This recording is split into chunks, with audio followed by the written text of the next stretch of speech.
Көлік жүргізушілерге арналған жол ережесі туралы жаңа заң қоғамда әлі қызу талқыға түсіп жатыр. Әсіресе 12 жасқа толмаған балаларға арналған автокресло шарты ушығып тұр. Осы ретте Қазақстан мұсылмандар одағы ішкі істер министрлігіне бұл шартты алып тастау туралы ұсыныс хат жолдаған. Алайда кейбір сарапшылар автокресло жайына қатысты пікірталас заңды түсінбегендіктен туып отыр дейді.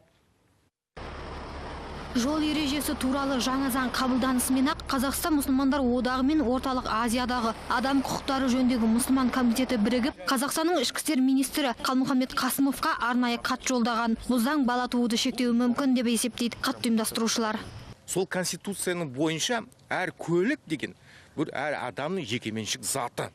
Сол жекеменшік затқа кіріп, рұқсатсыз кіруге болмайды. Бірдемені ретте, бірдемені қойып, сондықтан менің ойымша бұның заңның біздің конституцияға қарама-қайшы келетін нәрсе.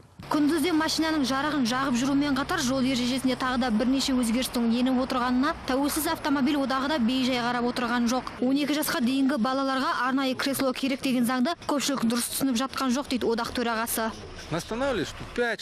Заңда көрсетілген, 12 жасқа дейінгі балаларға кресло керек. Алайда мәселенің мәнісі мынада. Баланы алдыңғы орынға отырғызатын болса, онда кресло міндетті. Ал артқы салонда отырса, бустер деп аталатын белбеулерді тағуға болады. Яғни артқы орынға да 3 кресло алу міндетті емес. Сондай-ақ көлік жүргізушілер де бұл заңмен аса келісе қоймайды. Жол жүру ережелеріне енгізіліп отырған ережелердің басым бөлігі тіпті тиімсіз дейді жүргізушілер. Это очень сложно.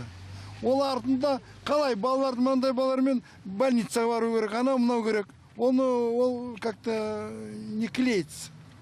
Түсіндіңіз бе? Енді бәріне кресло ететін болса, барлық мәселе. Таксиге деген вообще неудобно.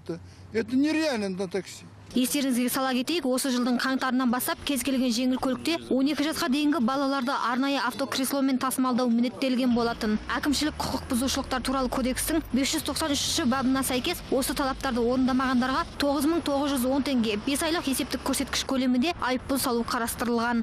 Ақбота Мұсабекқызы, Жанат Абдрахманов, Қазақньюс, Алматы.